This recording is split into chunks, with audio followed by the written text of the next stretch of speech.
The following story has been brought to you by StoriesToInspire.org. This story took place upstate New York a number of years ago in the freezing cold in the middle of the winter. There was a salesman, and he was going from store to store, from factory to factory to try and sell his wares. And then he realized time was getting late and the snow was coming down as heavy as could be. Where's he going to sleep tonight? So before it got too bad for him to go anywhere, he quickly went to the local hotel. They were full. He tried every motel in the area. They were full. He didn't know what to do.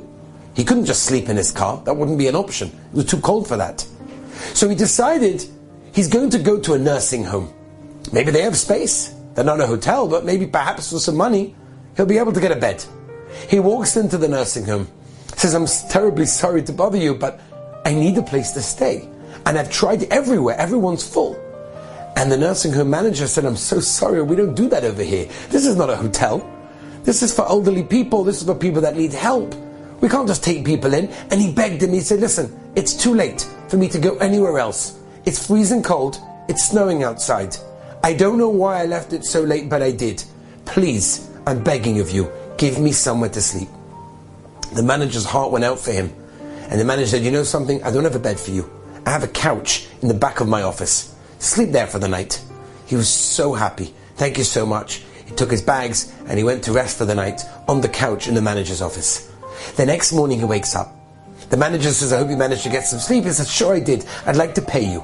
The manager says, No. This wasn't for money. I just wanted to help you. I felt bad for you." So the man said, "Listen, I'm Jewish and we very much are big believers of showing our gratitude. I need to pay you." So the manager said, "You're Jewish? That's amazing. There's a woman who was in this nursing home, Mrs. Goldberg. She passed away a few days ago. I didn't have any family members. There were no contact members, nothing. I didn't know what to do. I was going to have her cremated. And then I checked the records, that the records clearly said that when she leaves this world, she wants to be buried in a Jewish cemetery. I don't know any Jewish cemeteries. I don't even know any Jewish people. But you're here. You're Jewish. Please take her for me and bury her." The man couldn't believe it.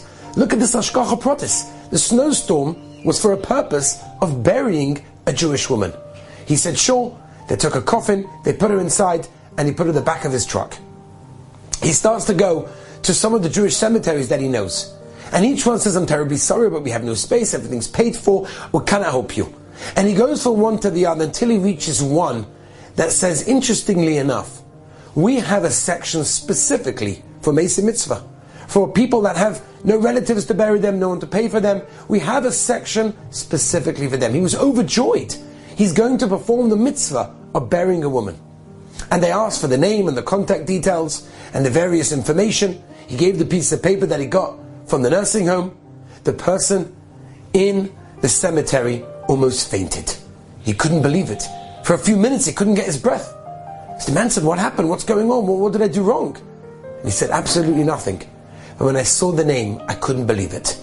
30 years ago, this woman, Mrs. Goldberg, walked into the cemetery and she walked in with $10,000. And she said, 'I know it's not enough to cover too much, but I'd like to pay for as many spaces as I can in order for Meis Mitzvah, people that have no relatives to bury them, that they should have a Jewish burial.' And this woman is the one that's being buried in that exact section." When we do chesed, we don't do it for the reward in mind. We do it because that's what a yid does. Enjoyed this story? Come again. Bring a friend. StoriesToInspire.org